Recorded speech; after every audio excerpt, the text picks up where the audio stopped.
Okay, Assalamualaikum everybody. So we are talking today about the traumatic brain injury. Actually, we have seen this patient today in the OPD with severe traumatic brain injury and significant external hemorrhage. CT scan of the brain revealed no evidence of significant intracranial hemorrhage or hematoma. जब उनका neurological examination करा तो it demonstrated that the patient was alert, orient and had intact consciousness.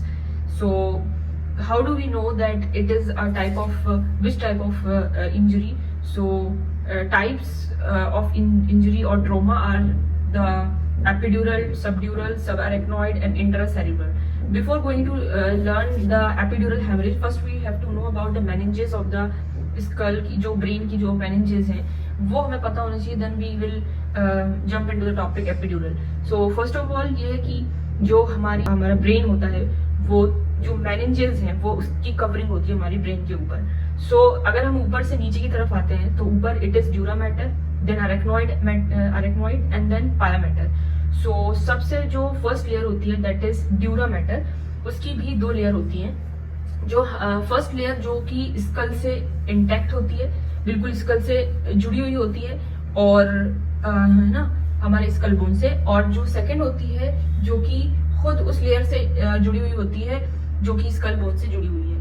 अच्छा, इन दोनों के बीच में जो दो लेयर है ड्यूरा मैटर की, उन दो लेयर के बीच में एक पोटेंशियल स्पेस होता है. वो हर जगह नहीं होता है बल्कि कहीं कहीं होता है. लाइक दिस इस तरह का स्पेस होता है जिसको हम बोलते हैं ड्यूरा साइनस, क्योंकि इसके अंदर से वीनस वगैरह जो ब्लड जो है ब्लड वेसल्स रन करती है, तो इसलिए इसको बोलते हैं ड्यूरा साइनस या फिर वीनस ड्यूरा साइनस बोलते हैं.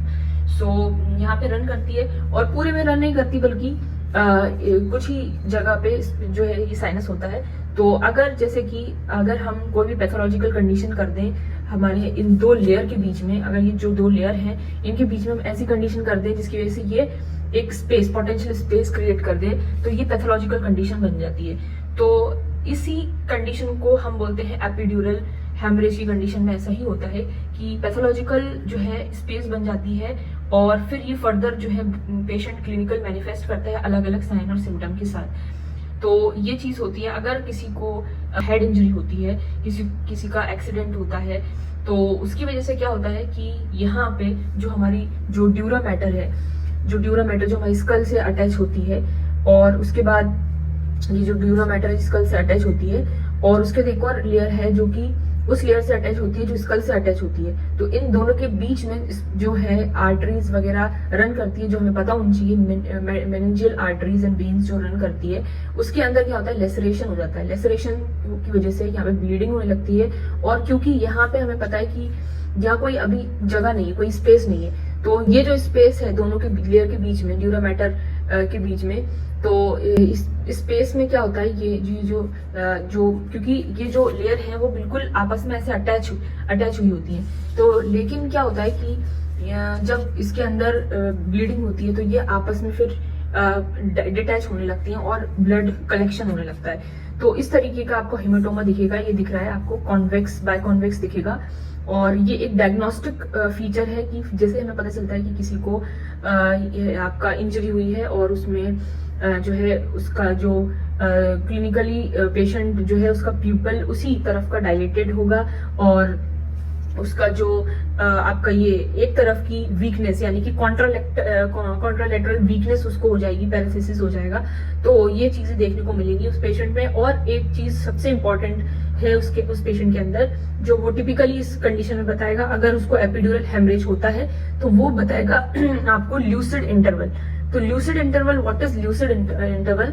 Actually it is a interval की जब पेशेंट को इंजरी होती है उस टाइम जब उसको इंजरी होती है तो वो इनिशियली जो है अनकॉन्शियस हो जाता है. जब वो अनकॉन्शियस हो जाता है तो फिर वो वापस रिकवर होता है और रिकवर होने प्रोग्रेसिवली धीरे धीरे ड्राउसीनेस कंडीशन में जाता है प्रोग्रेसिवली और कोमे में चला जाता है. तो जिस फेज को जब वो उसको इंजरी हुई है और फिर वो अनकॉन्शियस हो गया है, उस फेज से लेकर फिर वो वापस रिकवर हुआ है एंड देन फिर से अनकॉन्शियस हो गया. तो ये सारे जो इंटरवल जो होता है उसके अनकॉन्शियस से लेकर फिर रिकवरी से लेकर तो फिर वापस वो जो है अनकॉन्शियस हो जाता है, तो उसी को बोलते हैं हम लूसिड इंटरवल.